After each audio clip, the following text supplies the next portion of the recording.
This is Laura Walker, and I'm talking about how to do a mixed media piece. Here I am laying out the found objects that I'm going to use on my sailfish painting. It's on a base of an old guitar case, and I have wood underneath it, so that's giving me something to screw into. I like to screw and glue to get the objects down as well as possible. Some of them, it's not always on the wooden background, so sometimes I have to rely just on the glue, but you want to get it in there as well as possible. And there I'm working on the eye. I have a little magpie nest, and I will take my drawing over to the nest and start putting objects on it, and then I bring them to my desk. And I always have more objects than I end up needing, but it really helps me just to have them there to lay onto the drawing.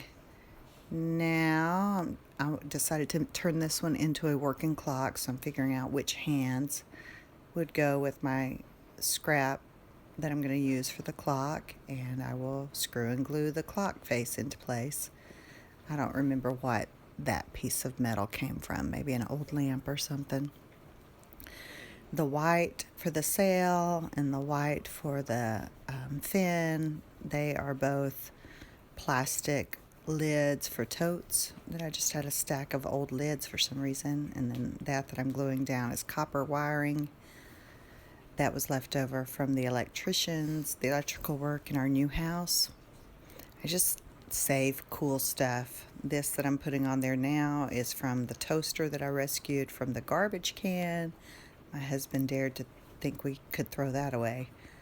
So just want to get everything glued as well as possible, then polyacrylic on top. After I have glued down my first layer of objects, I come through with thick Gaffrey acrylics and start applying those, piping it onto the base, and then using my palette knives to spread it the way I want. Here I'm using a really large cake spreader that I bought. It gives me a good flat surface, trying to figure out which way the paint should go, up or down, to get the results that I wanted. Kind of ended up with a mixture of both. I'm scraping the extra paint off onto my paint palette. You can't see that here, but that's the paint that I'm going to use in the next couple steps. I do not want to waste this paint. Here I'm using scrap wire from our house build, and that becomes like details on the sail of the sailfish. There's the leftover paint that I was talking about. We are not throwing that stuff away. We're using it. So it becomes the underlayer for the body of the sailfish here. Whenever you're smoothing a surface with your palette knife, it naturally takes some paint off. So it's good to have something nearby to scrape that onto. Here I'm smoothing another color on top of that base layer, and you just have to do it in one stroke. Here I'm taking off the edge. You just lightly glide your palette knife over the surface pretty evenly, or else like with the front edge up a bit and the back edge down a little. And I had it loaded with a color.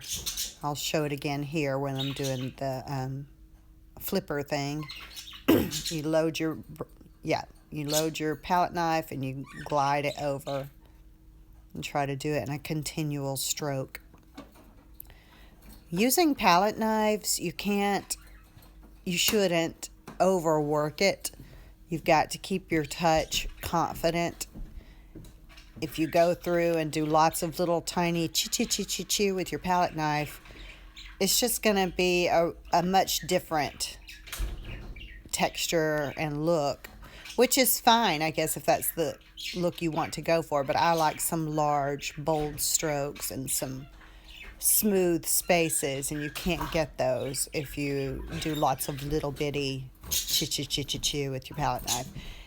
Here I am doing little fin things with my skinny long palette knife, and I've got it turned a little bit so that it's giving a texture for each stroke One side's flatter, the other side is more textured. Here I'm piping my white.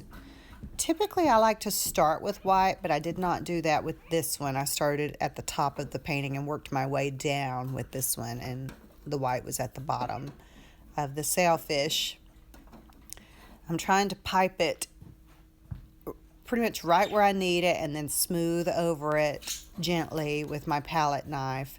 That's the nice thing about these Gaffrey paints and the way that they are packaged. You don't have to put it onto your paint palette. You can pipe it directly where you need it. Here I'm doing details for the gill area, and then by the way that I have piped this, I will be doing some of the texture that I need. I needed another gill, so I'm going to pipe that gill now after I have already worked on the underlayer. So here I'm piping the next gill, and just the way that I'm piping it on there will give me the edge. So I just mostly don't want to mess it up. Go through and smooth it, but leave that edge that I had piped on there. Whenever I finish the paint application step, I will put the painting in a safe space with a fan blowing on it, and that speeds up the drying. You're going to get a skin on this paint if a fan's on it. You'll get a skin within an hour or two, and then usually I'll leave it overnight and come back and be able to work on it where it's not thoroughly dry, but at least you have a skin. Here it's still wet. I'm putting the toaster oven parts onto it. I had already figured out the main way that I wanted to use these objects on the piece before I had the paint there. If you remember in the first step where I was just laying it out on the drawing, it helps to do that step and have your main found objects figured out, because it gets pretty messy. I do add more, but I like to have a working plan in mind. I will stick my found objects, this layer of found objects, I will stick them into the wet paint, but I don't consider that to be sufficient, because we know that this acrylic paint will peel off of slick surfaces. So it's the same concept. If I'm sticking a slick surface into the wet acrylics, it will still peel easily off, and I don't want that. My art has to be pretty tough because of my art festival schedule, where I'm loading them, I'm unloading them. They're getting up for a weekend and they have to go down for the weekend. They have to be really stuck together well to withstand what I'm going to put them through before they finally get calm lives and go to someone's home and hang up on a wall. So I do the glue and screw at the beginning, and sometimes I will screw it into the dried paint too if it's a heavy object.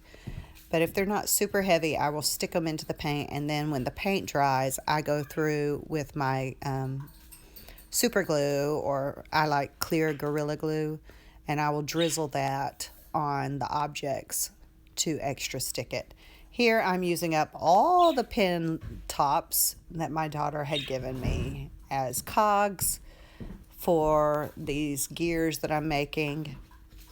I really believe in using found objects and recycled objects, so I don't order gears online like some people do when they do the steampunk art. I like to make it up with whatever I have around.